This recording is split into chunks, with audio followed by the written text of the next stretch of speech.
In your wanderings, you stumble upon a ruined temple buried deep within the heart of the forest. Wary, you continue on through thick overgrowth until you see a clearing that was once an ancient cathedral built by people, now rebuilt by nature itself. In the center is a preserved altar, stacked with various dice of all shapes and colors. As you contemplate what this means, a cloaked figure approaches from the shadows. Welcome, brave adventurer. Have you come to roll the dice? Explore strange new worlds with new strange rules? If you seek adventure worthy of being shared with good friends, you have come to the right place. Just roll for initiative. Welcome to the Nat One Nerds podcast.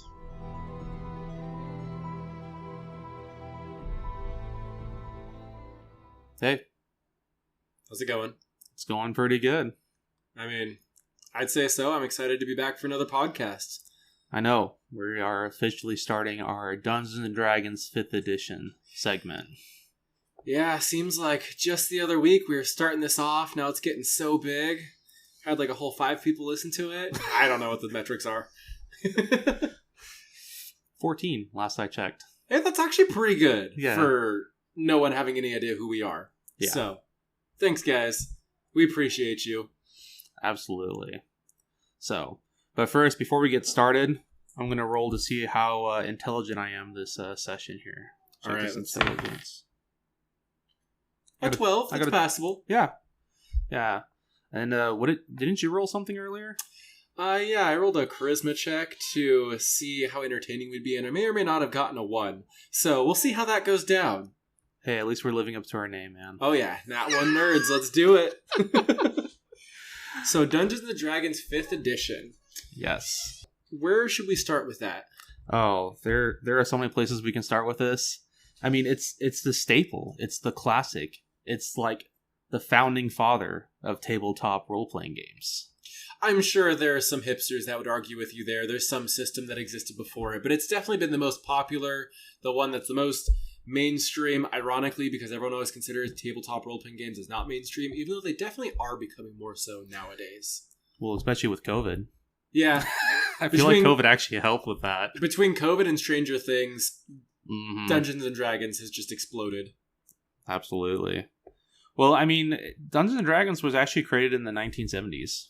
So, I mean, that doesn't surprise me. My dad tells me about playing first edition Dungeons & Dragons with his friends in high school. yeah. Definitely sounds like a much different system than the 5th edition I'm used to. You know what we should do in the future? Is play an old edition of Dungeons & Dragons. Like, do like 3.5 or something. I think Because that people could be still fun. play 3.5. Oh, yeah. Yeah. Usually people are parents' age, but you know. I actually have a question for you then. All right, let's hear it. Your first experience with 5th edition. I mean, you were there for it, so... My first experience, like we talked about last time, was about 3 years ago. Parker asked me if I was interested in playing some Dungeons & Dragons, and I said, that sounds really nerdy and weird, but you know what? I'm bored and socially starved, so why not? So I showed up, and we figured out what the party layout was, and everyone was all damage dealers, so I was like, you know what? I'll make a frontline character, because, you know, I was all about, like, balancing out the party, because I played video games my whole life. I never played a tabletop role-playing game before, so I was like, all right, let's make sure we have a good, solid party. So I built a paladin, which honestly has kind of become my mainstay. Most of my characters have been paladins, because it's a really fun class. It's pretty well balanced, good mix of spell casting, martial.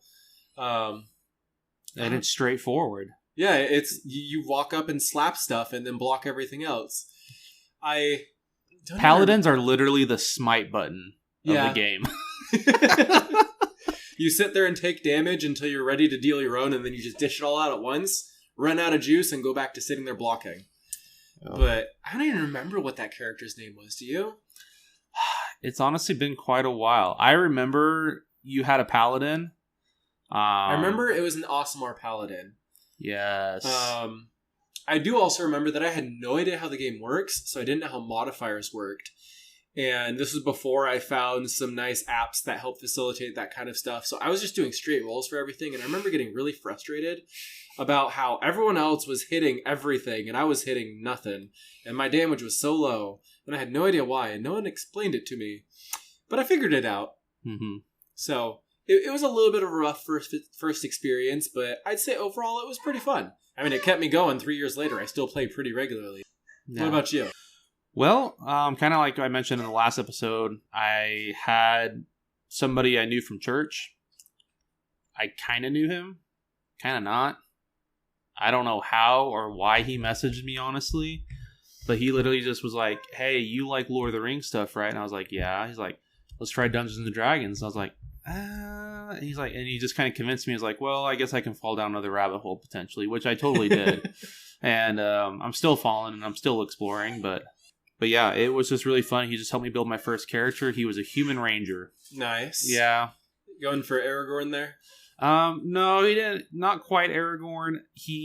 I did come up with an interesting backstory for him, though. He was studying to become a scholar, but he was kidnapped by evil elves called Drow and taken below the surface, where he was enslaved for like 3 years and learned skills the hard way and escaped and had a lot of trauma with that. And kind of like I mentioned, he had PTSD and wanted to murder all the Drows. Essentially became racist against Drow, which honestly in that world, it's pretty normal. Yeah. Like you shouldn't hate people, but sometimes they don't make it easy to love No, them. they don't. So it's... Anyway, let's move on from that. But So in general though, what drew you to tabletop role-playing games? Honestly, I just gave it a shot. He said it was like Lord of the Rings in a way, like in this fantasy, and I was like, he was like, it was a story you are creating in the moment. Like it is just pure improv and you just go with it.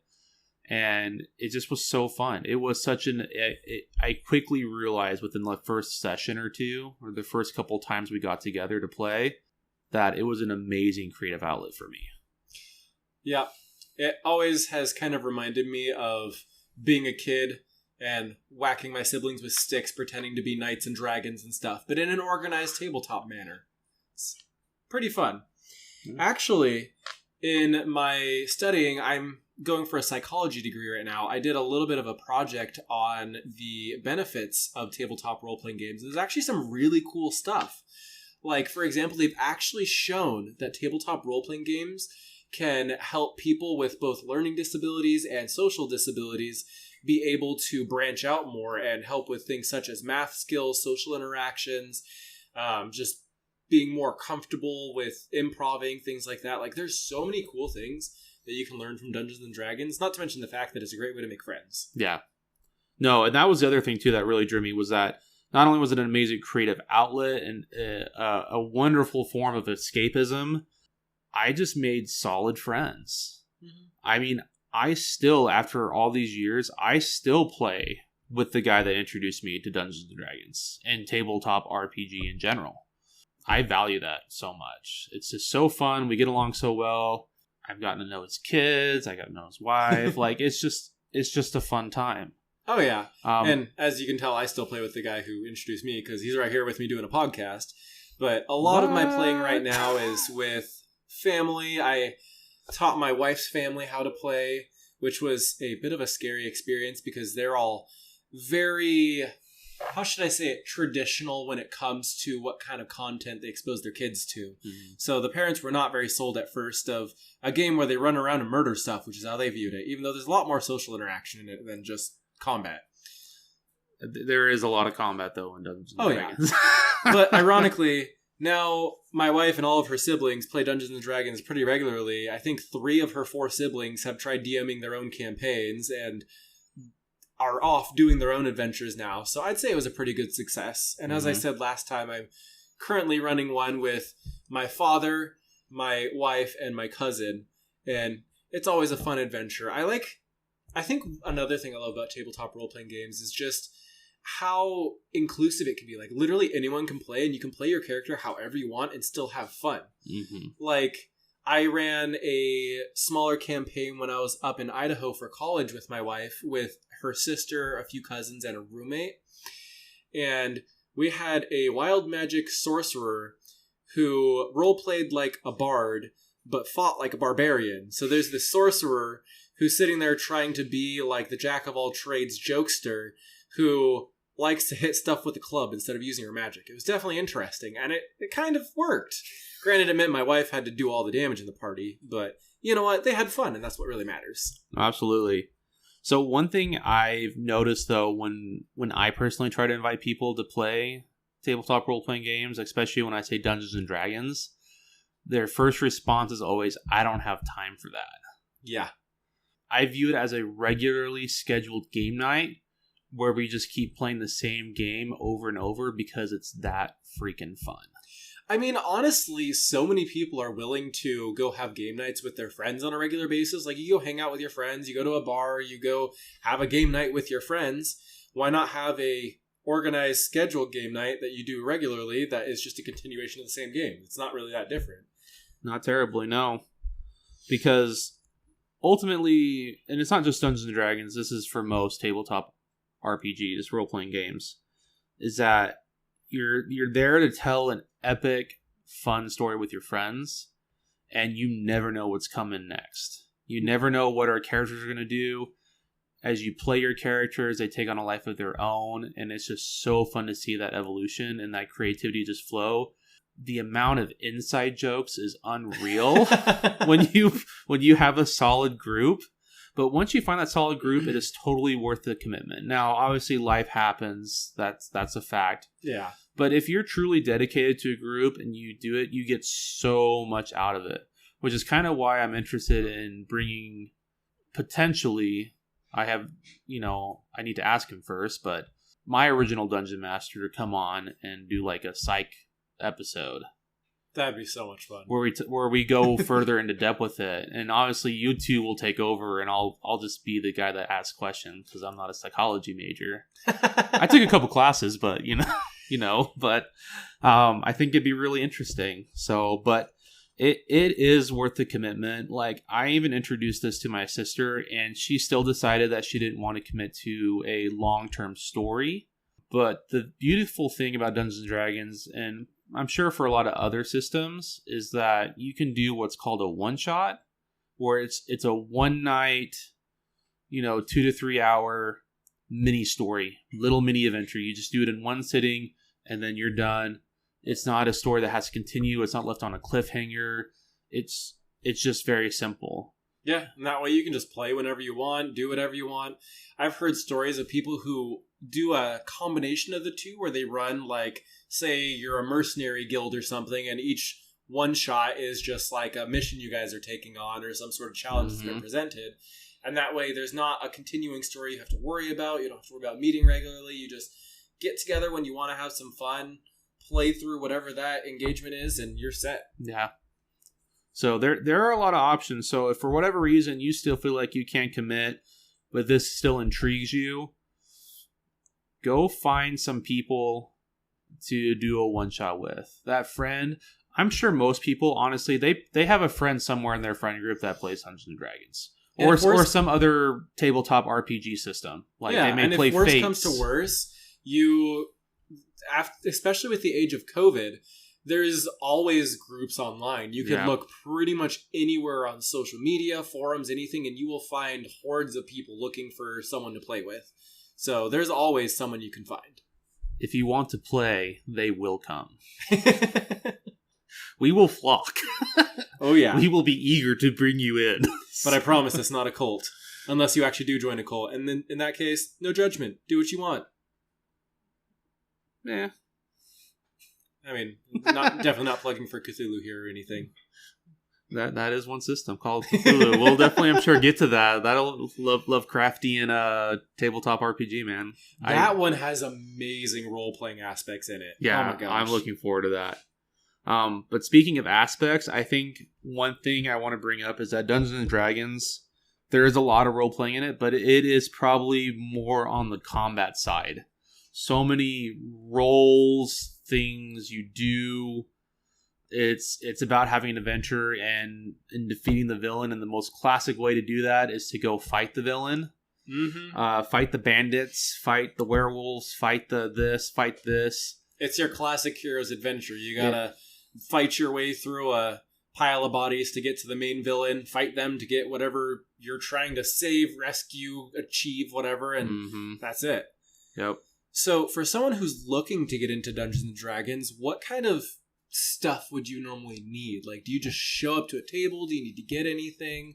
How flexible is it? One thing I've noticed when some people will be like, hey, I want to try Dungeons and Dragons, or it's been a long time and I want to get back into it, something like that, and they'll try to find a group. And a lot of times you can find groups. It's just a matter of what you're willing to do. So like if you're wanting something very local, you might have a harder time because you're making your chances of finding people a lot smaller because you're choosing from a more centered geographical location. Now, if you're willing to do online stuff, which has its pros and cons, then you'll definitely find people. But if you're wanting in-person, local, to make it as easy to meet up as possible, don't have to worry about time zones or anything like that, you might have a hard time. And some people have had a hard time because of scheduling conflicts. But one thing people have always said is like, hey, Dungeons and Dragons and a lot of other systems are about having fun. So why don't you just start your own group with a bunch of new people? Like there have been so many people that do that. And in thinking about that, Dungeons and Dragons is owned by Wizards of the Coast. They own the game. They make all the additions, all the materials you need for it. But they have come out with 2 kits that people could potentially start with. And I came across this. At first, there's one called the Starter Kit. Pretty self-explanatory. It comes with a little pre-made adventure, a short one. It comes with even simpler version of the player's handbook of the basic rules. It really gets into just, this is what you absolutely essentially need to know, and everything else can be figured out or come on the spot or something like that. And it comes with pre-made character sheets, so you don't have to worry about that. So if you want to be a wizard, here's a typical wizard sheet. Here's a typical cleric sheet. Here's a typical ranger sheet. Depending on what kind of character you want. If you want a more Aragorn, Faramir type character, you go with the ranger. If you want to go, I don't know, more Peter or Edmund from Narnia, you go with the paladin. Or whatever. If you don't want to think too much and just want to hit stuff, go with a fighter. Or a barbarian. Yeah, that's true. Yeah. But, so that one is a great system if you really want as little stress as possible getting into it and just focus on playing. And if you don't mind kind of pre-made characters. Now, you can still make up a backstory for them if you want to give those characters more flavor for your role-playing. Because the better your backstory, the easier it is to role-play that character. Mm-hmm. But on the flip side, that backstory also doesn't need to be complex. It can be simple, but as long as you have one, it's easier to role play and get into that. Also, let me just save you some trouble. It is allowed for your character to have living parents. Yes. I know it's a trope. Everyone always has the dead parents as a motivation to go on an adventure, but your parents can live and still love you. It's okay, guys. Yeah, you can be like Hercules from Disney. Like, your adopted parents is like, go on an adventure. Find yourself. Yeah. And then go defeat the god of death. It escalated there for sure. But yeah, when it comes to getting into Dungeons and Dragons, I would say bare minimum, at least try to read through the player's handbook first, because it explains the systems pretty easily, gives a lot of really good plain explanations just how the game runs in general. Mm-hmm. And then, of course, I'm always an advocate for getting yourself a set of dice. Granted, there are billions of dice apps that you can put on your phone that are free. You can always borrow your DM's dice, because I can guarantee he'll have at least 20 sets. There's so 12. Many options, but I don't even know how many sets I have. I may or may not have a hoarding addiction. My wife thinks I'm a dice goblin. But yeah, Adventurer's Handbook and a set of dice is all you really need. And one thing that I love that's made it so much easier for me is there's so many apps too that you can run your character through that facilitate making it so much easier. It will automatically have all your stats in one place. You can press one button and it'll roll your attack for you with all your modifiers added. It lists all your spells with links to what they do. There's so many useful apps that can make the game a lot easier for someone that's new too. Yeah, so if you're going to opt for a non-kit, that I was mentioning earlier, if you don't choose a starter kit, or the essential kit, which is similar, but it gives you more flexibility to figure stuff out and be more creative. Like, it doesn't come with pre-made characters. It comes with a bit more rules. It comes with a bigger adventure type thing, but it's still beginner friendly. But if you don't want to go the kit option and just want to go head first and just dive in, then yes, absolutely, the player's handbook is essential. Make sure it's 5th edition. Yeah, because that's what we're talking about is 5th edition. If you're playing a different edition, that's different. But for this purpose, get the player's handbook, 5th edition. That book, and honestly, as fun as the dice apps are, I totally agree. Having your own set of dice just makes it more fun for some weird reason. I don't know. Maybe I don't know. Do you have an answer psychologically why that is? It's actually very similar to the slot machines at casinos and stuff. It has a very similar effect on your brain to roll the dice and have the anticipation of what's it going to be right there in front of you. So it actually does have a slight little dopamine hit when you roll a good number. It's probably why most D&D players hoard dice. Exactly. It's for my crippling dopamine depression that I have. I don't have any at all. So, player's handbook. Again, if you're not going the kit route, if you go the kit route, then the kit sets you up pretty well. Whether the starter kit or if you want to be more brave, the essential kit. But player's handbook, your own set of dice. Like, each person have their own set of dice. Because it sucks sharing dice. It's like the worst thing on earth. It's doable, but it's not as much fun. It's doable, but it's so less fun. And then I would say, kind of what you were mentioning, you obviously need a character sheet. Player's Handbook comes with a character sheet, or you can print one off of line. Wizards of the Coast has them for free on their website. You can just Google Wizards of the Coast, character sheet, 5th edition, or you can even just put 5e, and it'll pop up. As Brandon was saying, there are apps out there, and we can put notes in the show notes. A couple suggestions. Couple suggestions you can search for on like Google Play or the App Store or whatever. Because there's a couple really popular one people really love to use is D&D Beyond, which was a third-party site. And then they actually just recently got bought out by Wizards. Yeah. That's actually personally my favorite. I love D&D Beyond. But mainly that's because, I say this with a grain of salt, it's a great website and a great app once you learn how to use it, but it's very heavily monetized because they go off of what digital content you have. So say there's a certain class or subclass or spell or something that's in a specific source book, you will not have access to that on D&D Beyond unless you have purchased that. But because I'm a dungeon master and I have hoarding issues, I have enough source books that I have pretty much everything on my account that I would need. So, ironically, I have like 5 different people that have access to my account because they use it for their own campaigns. So, if you're willing to actually buy the source material and have it in a digital format, D&D Beyond, I think is honestly unbeatable. But it also requires that pay gate of you have to buy the content. So, it's really funny. I must be in the minority. I'm actually not a fan of D&D Beyond. That's okay. Because the thing with D&D Beyond, and I'm sure this might change too now that the ownership has changed. I try doing everything from my mobile device, from my phone, and it's great when you have a laptop there with you, but I don't like carrying my laptop to game sessions. Oh yeah, when I play with D&D Beyond, I use just my phone, but I would never DM from it. DMing, I need my laptop. Well, not even playing from it. Like, I tried using it on my mobile device, and somehow, some way, I don't know how, but it changed my Google passwords. I almost lost a lot of material from that, so it just... I guess I have PTSD from it, and I'm just like, that sounds no. more like a weird fluke than the actual website. It was the app, man. I was doing what it told me to do. So if you use D&D Beyond, I think it works on mobile device if you're just doing quick references or you have your character sheet up and doing simple rolls. But if you're gonna get into it, then you're gonna probably want the laptop because I feel like it works better that way. But I'm scarred. But there's another app I personally use. Okay, he's a technologically challenged old man. He's got a good 2 years on me. I do, don't I? Yep, I'm challenged.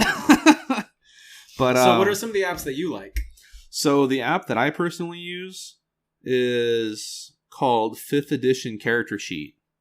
And pretty plain and straightforward. Yeah, and the icon is a green 20-sided dice that is upside down. It shows the 14 upside down. But it's pretty simple. It's pretty straightforward. Granted, I started using it after I had been using a character sheet and I actually kind of figured some stuff out. So these supplements we're recommending right now may not be...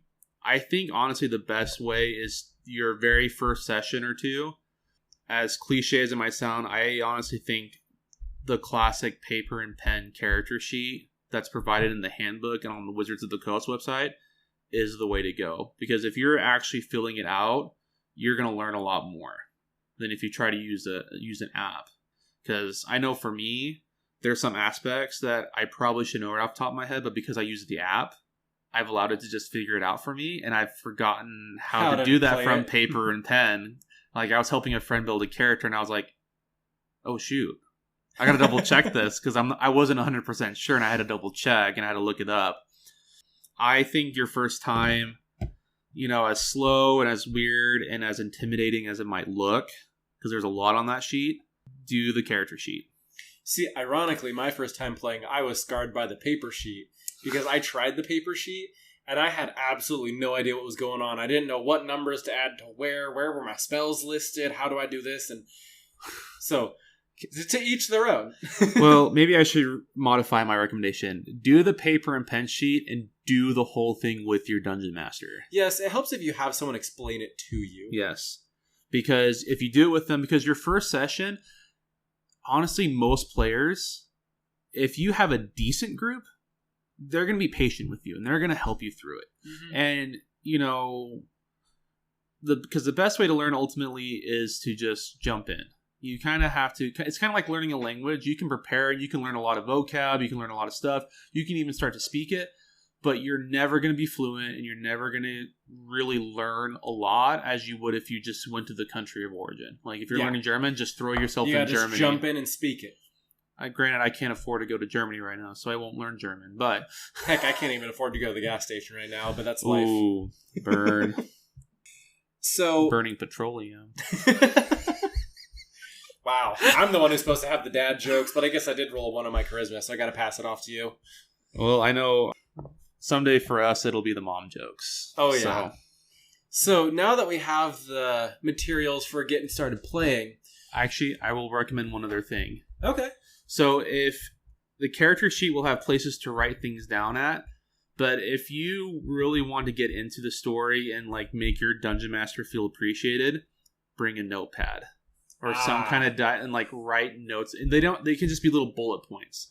But it'll help you role play. It'll help your character grow more. It'll just make it more immersive if you do that. If you're lazy, give your character a low intelligence score and just say you forget everything. I'm not going to remind you. If you forget, that's your own problem. I mean, it is what it is. There's usually at least one note taker at the table. Usually. I'm just usually not the note taker. That's one of my flaws. Sorry, guys. Not sorry. So now that we have that out of the way, what do we really need to get a session going? What are all the elements that make for playing D&D? We've emphasized that we need our characters. I think one of the most important things is you have to have someone there as your dungeon master. Mm-hmm. Dungeon master, game master, there's a bunch of different terms, but basically the person who facilitates the whole play. So as for what the dungeon master actually does, basically they're usually the one who comes up with the story you're going to be running. Whether it's a pre-written one that they're just running for you, one that they homebrewed or made themselves, they usually have some general semblance of an outline of a story for the players to destroy.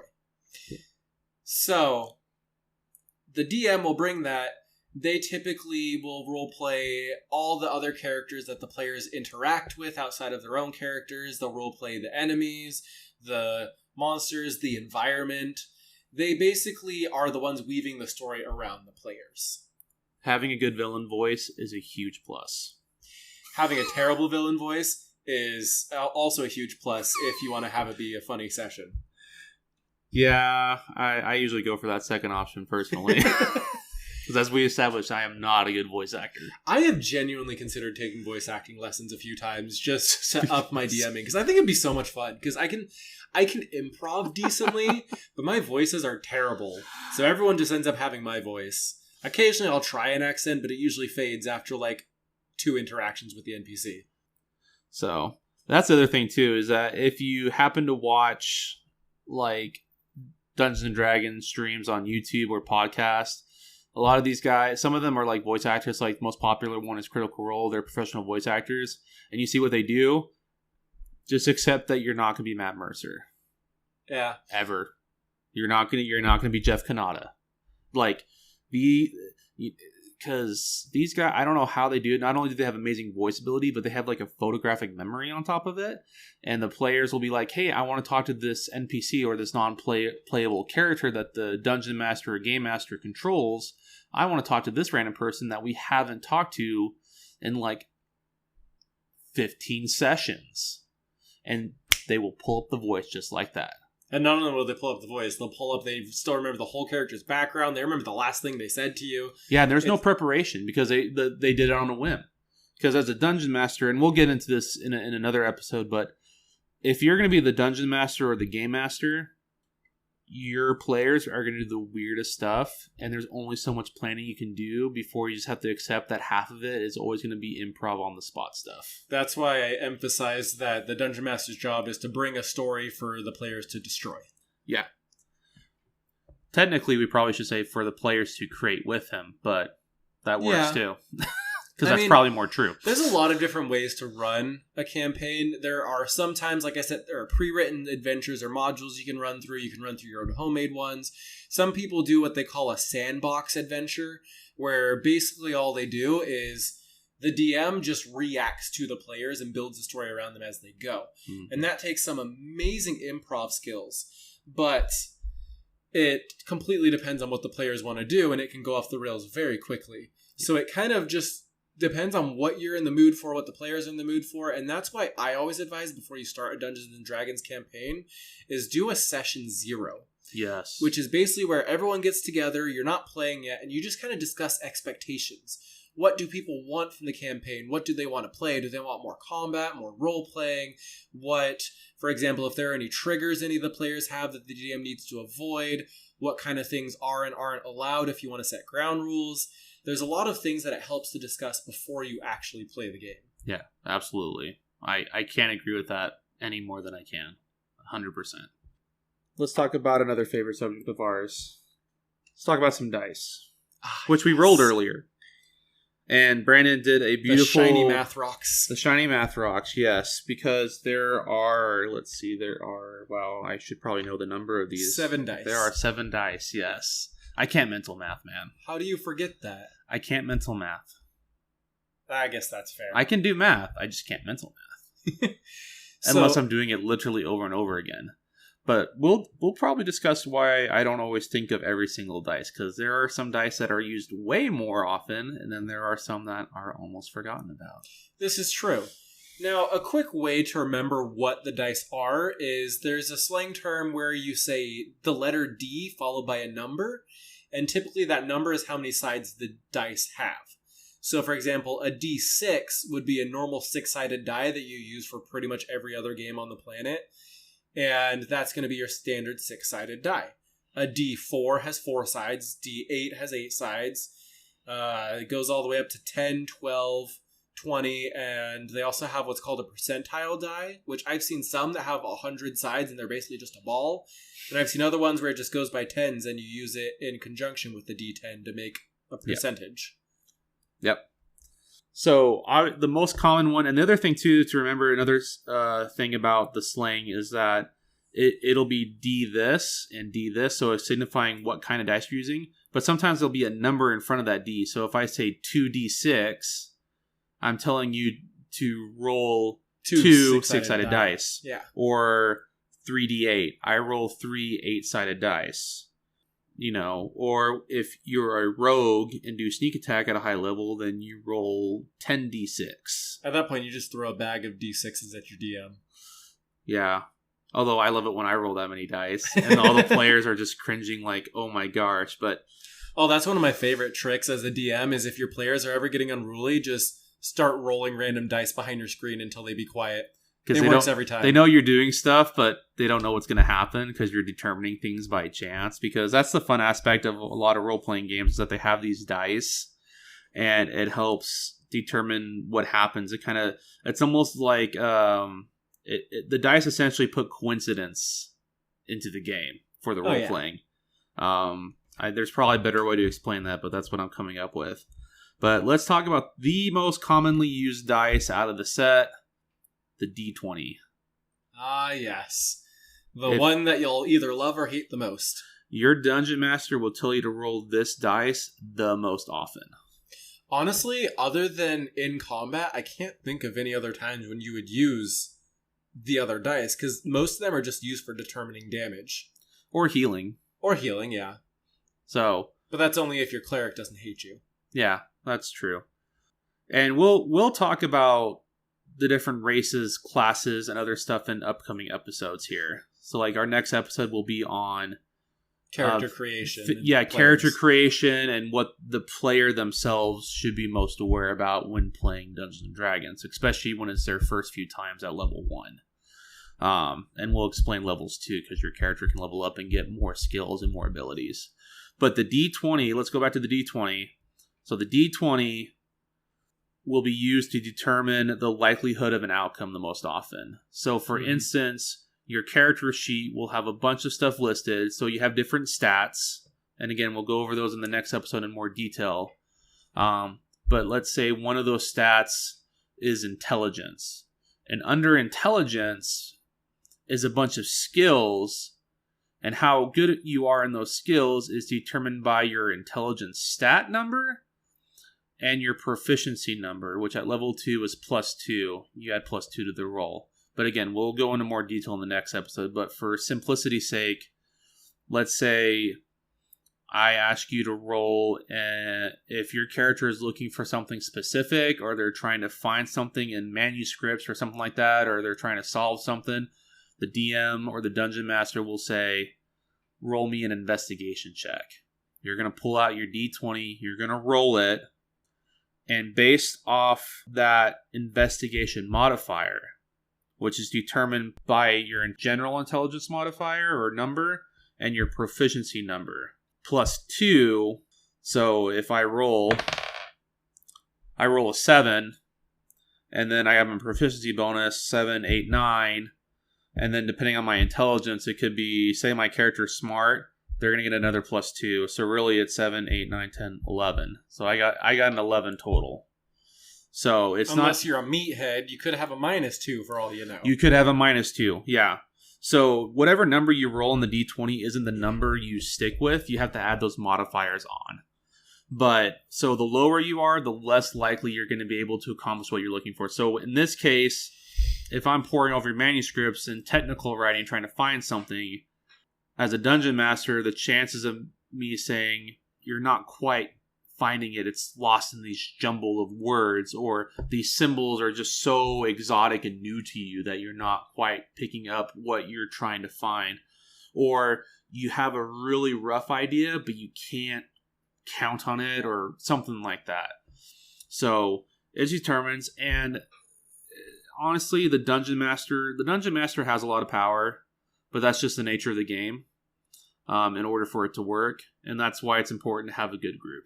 But if you have a good group, then you shouldn't worry too much. Again, that's something that has a lot of leeway in it. There are some dungeon masters that are very rigid, and they have set checks for everything that do not budge, and that's okay. And there are other dungeon masters where it'll change depending on their mood. They might need you to roll a 23 to get that history check to remember where you left your weapon. Yeah. Or they could be feeling nice and give it to you on a 9. Yeah. Who knows? Yeah, or they may just not have you roll for it and just say, yeah, that's pretty simple to do. Like, your character definitely would know how to do that. You just do it. Yeah, honestly, I don't see the point of rolling in a lot of circumstances when it's something where there's going to be an outcome either way that, like, eventually they're going to find what they're looking for, then I'm not going to make them roll for it. Yeah. No, for sure. So, that's just an example. So, your D20 helps you determine how well your character is trying to perform a skill or trying to perform a specific activity. It just determines if they succeed or not, and if they succeed, how well they succeed, and if they fail, how epically they fail. So at the beginning of this podcast, Brandon rolled a 1 on his charisma, which if he were a D&D character, he would be the most uncharismatic person in the whole town in that moment, because he did so horribly. He did like the worst thing. His character, like, he sneezed and like snot flew out or something, like shot a snot racket at that yeah, person trying to convince. It's just an epic fail. And that's not a hard, fast rule in D&D, but that is such a common, what's called a homebrew rule, kind of like when you, like, house rule. It's a pretty common one some people use. Is if you roll a 1, you fail no matter what you're doing, and if you roll a 20, you succeed no matter what you're doing. Yep. But a lot of people play with it more vanilla, where the number itself is what matters, but the odds of rolling a 1 or a 20 are so slim that it's kind of fun to just goof around with it. Yeah, and it's fun to have high reward and high risk, you know? Yeah. Kind of like what you're mentioning earlier, that anticipation. Because what's funny is that even when you roll a 1 and epically fail and your character suffers some horrible consequence, it's a great story either way. It's fun. Like, you know... For example, 2 days ago I was playing in the campaign with my family, and my cousin, who's playing a rogue, went to go dash at a bugbear with his rapier, and he rolled a nat 1, and his character tripped and fell on his own rapier and ended up impaling himself. Granted, he didn't die from that. He's okay, I promise. But he had a lot of fun with role-playing that, like, oh shoot moment, because he was trying to run uphill. Yeah. That's what happens. Yeah. So, but yeah, so the D20, so not only, the D20 is, if there's a dice that helps, is almost like another player, it's the D20. Like again, it helps that element of chance, element of coincidence, element of luck, however you want to describe it. That, because even when you're an expert at something, you can still epically fail at it. Oh, like yeah. you can, you know, if you're a world-class violinist, you still has that chance. Your bow could break mid-performance, or your string miss snaps. something, Yeah, it happens. It's just part of life, and it kind of makes the game, as far as a magical fantasy setting, it makes it a little more immersive, and it's fun. But the other dice, as Brandon said, they're mostly used for combat and for healing. They basically facilitate what the D20 says. D20 is the boss. The rest of the dice follow its advice. Yeah, and honestly, they're not too hard to pick up. Like, I would say the D6 is probably, if I had to say the next one you use the most often, it's probably a D6. You know, that classic 6-sided dice. But there's another thing too. Again, with the D20, there's something called a saving throw as well. We'll get into that next episode too. The example is if your character eats a poisoned thing or gets poisoned, the DM might say roll a Constitution saving throw. And it's not necessarily... saving throws aren't skills. Your character's not constantly choosing them. You're caught in a moment where either your body or your mind have to make a decision then and there. Like, how well am I going to handle this poison? Like, how is it going to affect me? Like, if I roll high, the character might be able to shrug off the poison, or at least shrug it off well enough to continue fighting, or to continue doing whatever until he can rest. Yeah. Or he might collapse in there and just be like wrenching in pain or whatever. It just depends. So we've been talking a lot about like charisma, intelligence, constitution, stuff like that. Let's go over these stats real quick just to show what they really are. No, absolutely. Yeah, we've been bringing them up enough. So in Dungeons & Dragons 5th edition, there are 6 stats that pretty much everything's based off of. There is strength, dexterity, constitution, intelligence, wisdom, and charisma. So, starting from the top, strength is pretty self-explanatory. It's how strong your character is. The higher your strength score, the stronger your character is. The better he's going to be at acrobatic stuff, athletics, lifting things, carry weight, how hard you hit stuff. Strength is the unga bunga stat, where you smack stuff. Yeah. Next one would be dexterity, which the best way I can describe that would just be how nimble you are. It's like your flexibility, speed, how well you get around stuff. And that'll be things like your stealth, your sleight of hand to pickpocket someone. Just little things like that. Yeah. After that comes constitution. That's kind of like your toughness. That's how beefy your character is, how strong of... I guess constitution's a really good word for it. The example Parker was using earlier of if someone eats something that's poisoned or spoiled, your constitution would be how well your character's immune system or body fights that off and keeps you from having to suffer from it. Mm-hmm. The next stat would be intelligence, which is another pretty self-explanatory one. Intelligence is when it's kind of like how book smart you are. Yeah. Intelligence is how well read you are, how educated you are, and that's used for things such as a history check, which is when you're trying to remember something or recall something from history. Or, for example, an Arcana check is a really popular intelligence check where you're trying to figure out the magical properties or something, or try to discern what something really is. Yeah. No, definitely. Honestly, the best way I've ever heard D&D stats explained, there's been a couple of really good ways, but the most classic one I've seen is the tomato example. Okay. So D&D stats explain using a tomato as the object. I don't think I've heard this one. Strength is being able to crush a tomato.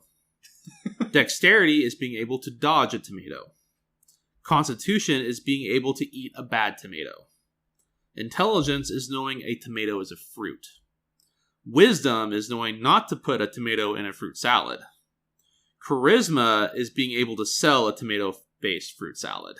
I mean, that's pretty well said. I think that puts it pretty well. Yeah. But I like how you described intelligence as the book smarts, because I've always described wisdom as the street smarts. Oh, yeah, definitely. So if you want a more street-savvy character, and again, just because you have high wisdom, you don't necessarily have to roleplay your character as suddenly being very wise.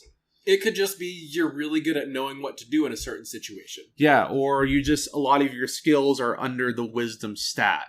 You're just very perceptive and you can read people really well. Mm-hmm. So if you want high skills in that, then you have a higher wisdom stat. So, but yeah, and again, we'll go over some of this in the next episode. We'll be creating a character, because that is probably the first and foremost thing a player, if they're not going to be the dungeon master, this is what the player needs to know. Because if the player can know their stat sheet really well, it makes everything so much easier. It does. And as a first timer, I would suggest starting as a player and not DMing when you've never played before, because it gives you a little bit of an experience of what it's like to be on the other side of the screen. Yeah, if you are starting with a whole group of all newbies and a newbie being the dungeon master, again, you might want to consider the kit. Either the starter kit if you really want a simple, or the essential kit if you want to be a little braver. But both will give you those guidelines in a box, essentially. Yeah. And then once you learn and grow, then you can go nuts with all the supplement books, more dice, all this different stuff. And there are some things too that the player, the player's handbook and a set of dice, a character sheet, and then potentially a notepad to write notes down. As the dungeon master, you'll need a little bit more, but we'll go over that in that episode. Yeah. But and the last one we haven't really gone in depth over is charisma, which honestly is my favorite stat. I love playing charismatic characters. Charisma is basically how good you are with people. It's your people skills. Mm-hmm. And that's used for things such as when you're trying to persuade someone or something, when you're trying to deceive someone, like lying takes some good charisma. You got to know what you're doing. Charisma is basically your social interaction skill. Yeah. Which means it's used in pretty much everything outside of combat. When you're interacting with other people, you're using charisma most of the time. Which... Actually, I have a story that I don't think I've shared where I've used charisma inside of combat. Okay. So, I was playing a bard. Now, the bard class, even if it's not your highest stat, it needs to be one of your higher stats. So, just an FYI on that. So, as a bard who's an entertainer, a poet, a musician, all that kind of stuff, right? We were in a combat situation. We got jumped by thugs on a street. Okay. And my character got down to 1 hit point. And he was surrounded. And I was rolling really bad on combat, at least. Using my rapier and stuff like that. And I was like, what would a bard do? I was like, you know what? I'm going to play dead. So I used the performance skill. And I rolled a charisma roll based off my performance skill and modifier, and I rolled that d20, and I got a 20. I got what's called a natural 20, where you roll the d20 and the 20's on top, And for a lot of players and groups, that is the epitome that you can get. That is the best role you can do, regardless of modifiers. So I was like, I succeed, right? And the dungeon master looked at me, and this is my first one too. And he says, "That's amazing. You do so well that everybody thinks you're dead." And I was like, yes, that's what I wanted. And he leaned in closer and in a very meticulous voice said, "Everyone thinks you're dead." I was like, oh, I don't like this persona that I don't like this face and the way. And he looked at all the other players, and they kind of were picking up what he was throwing down. And one of them was like, this is what my character would do. And he's like, if my character is convinced that he's dead, he's going to go all rage. And he just threw a fireball right where I was at, which is you literally just summon a giant ball of fire. He fireballed your corpse. Yeah. At least what he thought was my corpse. Okay. Because everybody thought I was dead, including my allies. So they just started unleashing all their spells and just going nuts. Because they didn't have to worry about hitting an ally because their ally was dead.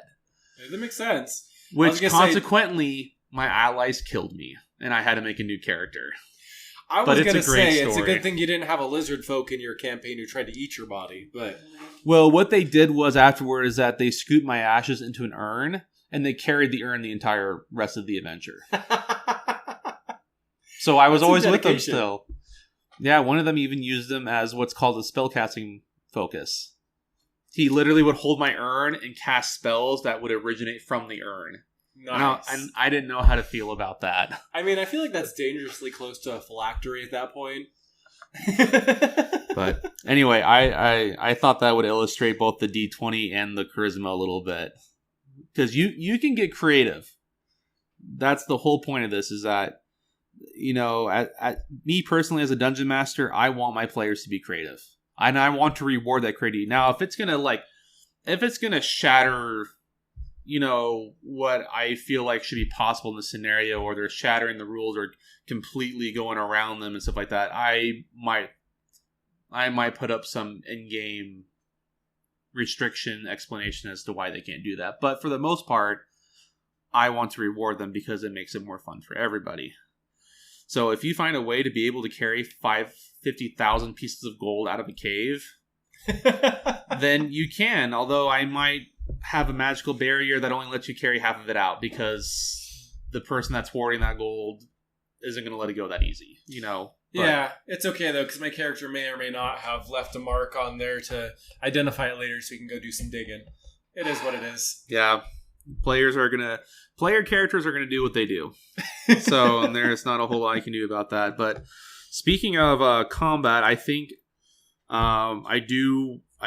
we should go over combat. Okay. That is something that can get pretty complex. So let's and that can be and that can be an intimidating factor in first playing Dungeons and Dragons. Mm-hmm. So, but we'll do our best to explain this. The biggest aspect of combat is, please, for the love of all that is good in the world, learn your character before you play. Because there's nothing worse than playing when no one knows their character, and one round of combat takes like an hour. Yes. To build on that, I once had a group where somebody was playing a very unique class that they didn't know anything about. Please tell me it wasn't the Blood Hunter. It was the Blood Hunter class. Oh my gosh. Which isn't an official class, but it's used in Critical Role. I have respect for people who play it, but I have never liked the Blood Hunter class because it's very convoluted for my eyes. It is different. You know how you said it's like learning a new language to learn D&D? Blood Hunter is its own like dialect of that language. Yeah. It's like having like you may speak English, but that doesn't mean you automatically understand a Cajun accent. Oh yeah. Like you take your basic English down to the bayou and you're not going to know what's going on. Or like a thick Boston accent. Yeah. Like or like going to Scotland. Mm-hmm. There's certain places that have more unique accents, but so she was playing the Blood Hunter class, and I repeatedly told her, I was like, if you want to get the most out of your character as a player, you have to sit down and read what this class can do for your character, what you are naturally inclined to do, what you can do, all this different stuff. You should read, and not just for the class, but also for the race and the background as well. But mostly the class and what's also called the subclass. But that's under the class. But so as long as you're reading the class and understanding that, then you're way ahead. Mm-hmm. And it makes the game a lot smoother. It makes the game a lot more fun. Because the session can take a pit when, as a dungeon master, I have to try to explain to them what they can and can't do. And that starts to lead into what may be called metagaming, where the player's knowledge starts to influence what their character does, even though their character doesn't have that knowledge. They're two separate entities almost. You're controlling this character and you're influencing this character, but especially after a few sessions, they start to take on a life of their own, and they, based on their experiences, they might make different decisions than you would. Yeah. I normally don't just kill drow on sight, but I had a character that did because of his experiences. But, it may not have made psychological sense completely or whatever, but for role-playing purposes and improv purposes, it did. And so that's the biggest advice that we can give that we'll probably reiterate next episode, because it's so important to learn that. Read your character sheet. Yes. Read understanding your character sheet, and also understanding particularly the class of character. Kind of what we mentioned, like clerics, rangers, paladins, fighters, bards, sorcerers, wizards, artificers. There's so many. There are quite a few. And that is where a lot of these stats and abilities come from, is that class. Yeah. Now, your character may not go around saying, "Oh, I'm a paladin," or "I'm an artificer," but you'll be like, "Oh, I'm a knight that serves a holy deity." That's a paladin. Or I tinker with things and imbue items with magic. That's an artificer. Mm-hmm. Or I've studied the arcane and I've been able to do spells. That's a wizard. You don't have to announce what class you are in game per se, but yeah. But let's go into the actual combat. So once you've reviewed your character sheet and reviewed your class, especially early on, and I would say it might not be a bad habit to review your class every time you level up. Yeah. When you level up, you get new abilities and new options. And when you get to high levels, it can be a little overwhelming even for veteran players. There's a lot you can do, but if you just simply review, then that can help. It's like people often joke that fighters are the basic class, but if you ever looked at a level 20 Battlemaster fighter, they have so many maneuvers they could put a wizard to shame. Oh, yeah. It gets crazy. But once you have your characters down, most combat starts with something that's called initiative. And that is where you have... It's basically who goes in what order and what the turns are. Initiative is usually determined by everyone rolling for their initiative bonus, which is usually based off your dexterity, with some other modifiers. And then the higher rolls go first, and that kind of just determines how combat flows. Yeah. And usually the DM will facilitate whoever the adversaries of the encounter are, whether it's enemies, whether it's the layer has something that happens that you're fighting in.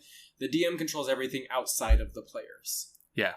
So as a player, you're responsible for your character's actions on their turn. And then everyone is in charge of their own character, and the DM determines the rest. Yeah.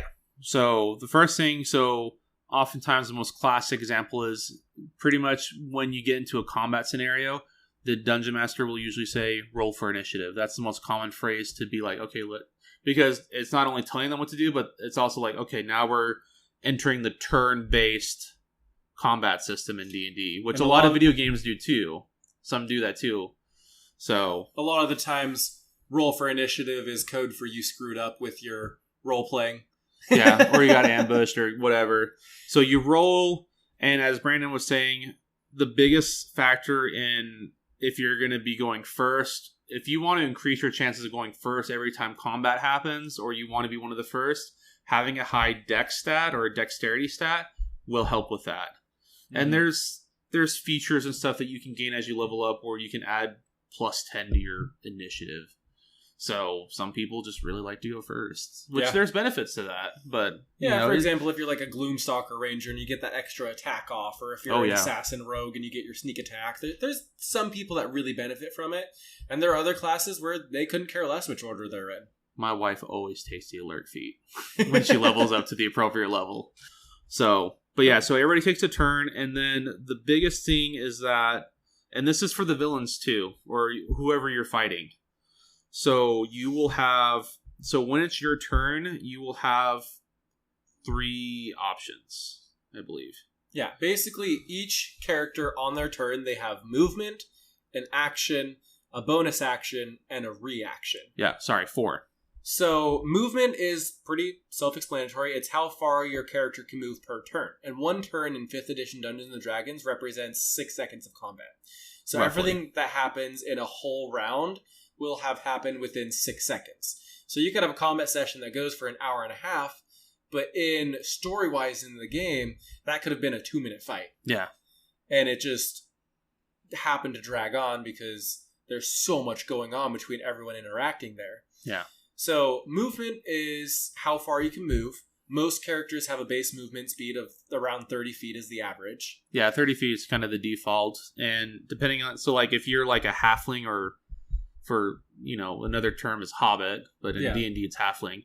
If you're a halfling or like a gnome or a shorter race, or a dwarf, it's usually 25 feet. So it's not a huge difference. Some races have 35, but again, it's that base of 30. So, and usually, whether you're online or in person, usually the dungeon master will set up a map, some kind of terrain or something if they're really fancy.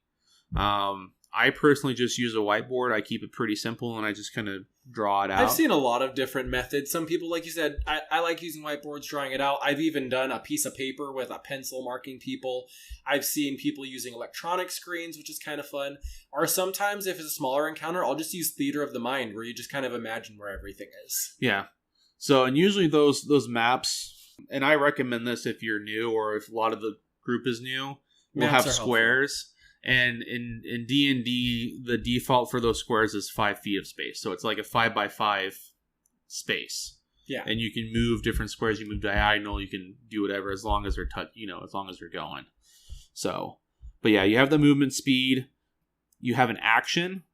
Usually, most people when they're in combat, they attack for their action. Action's like your bread and butter of your turn. It's what you do with your turn. You can move around all you want, but what you're actually going to do and make a difference with is usually your action. That's like swinging your great axe, shooting your bow, casting your spell, dashing behind a tree to hide. There's a lot of things you can do with your action. Or just hide. Yeah. Just hide it. For a lot of players, that's their action. Use your action to take a swig of alcohol. Or if your character wants to try to stop the fight and try to talk to the villain or combatant or whatever, they can use their turn to talk. You know, they can do that. Because again, most people, there's kind of this unspoken 6-second rule roughly. And so you got to do things quick. So if you're going to say a sentence, that's your turn almost. Or that's your action. Yeah. And then there's what's called a bonus action. You can't, depending on the character you have, you can't always do a bonus action every single turn. Some classes definitely utilize the bonus action a lot more than others. Mm-hmm. It's bonus action. What I like to think of it is that because your characters are skilled in particular skills, so like a ranger is really good at long range, having ranged weaponry. So like, for instance, like a fighter, they're really good with melee and getting right up in people's grills. They can use, they might have an action where they swing their great sword, but they may have an ability or something that says that they can use their bonus action to swing a little dagger in the offhand or something. Yeah. It just depends. Or for example, a ranger, their action is shooting an arrow at someone, but they could use their bonus action to imbue this arrow with some sort of magical effect. That's a great example. I like that one a lot better. Because the ranger definitely utilizes that, because a lot of ranger spells have a cast time. And again, casting spells we'll go over in the next episode, because it gets complicated. That can get complicated pretty quick.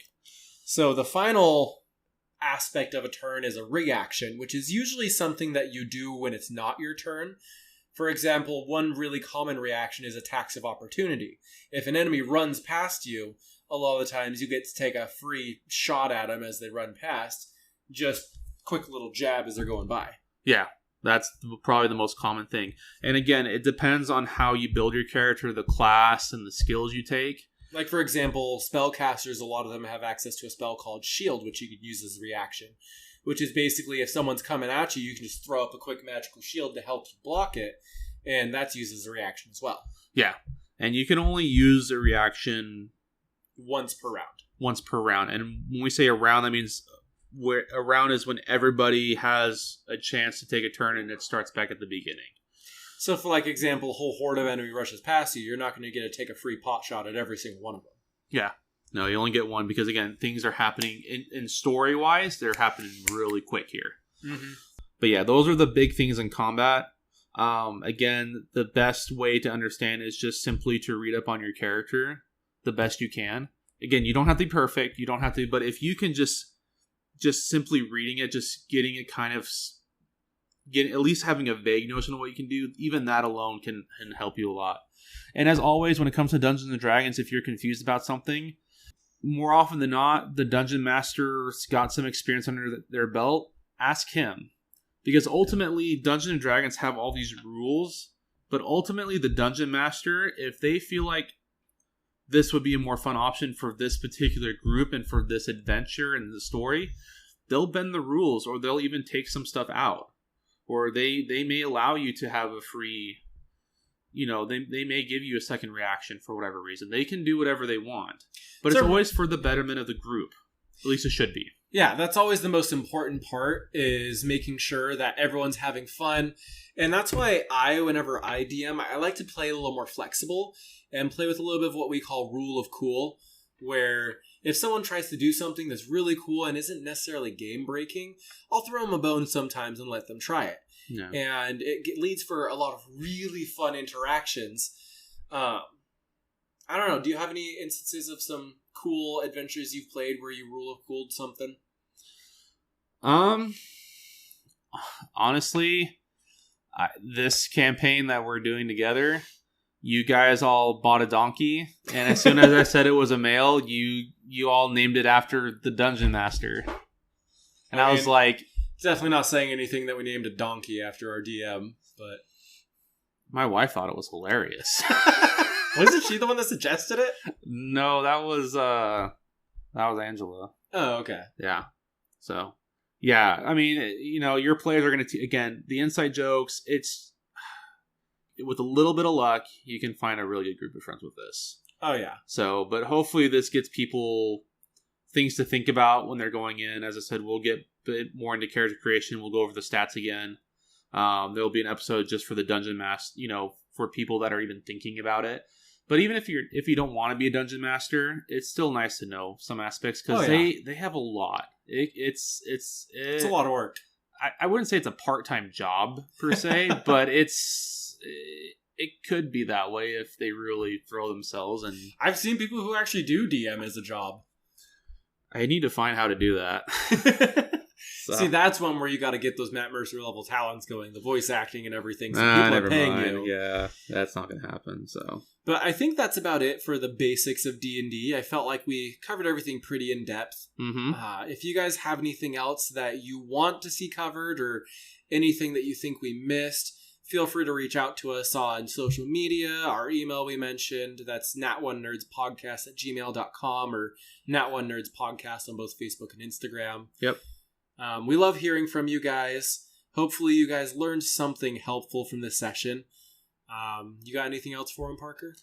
Honestly, if I kind of want to know, what you guys learned, either from listening to us or if you did anything on your own, what you've learned by just reading the manuals on your own, that you think people should know about, definitely let us know, and we'll, if you reach out to us, there's always a chance that we may shout you out on the podcast and actually talk about it a little bit.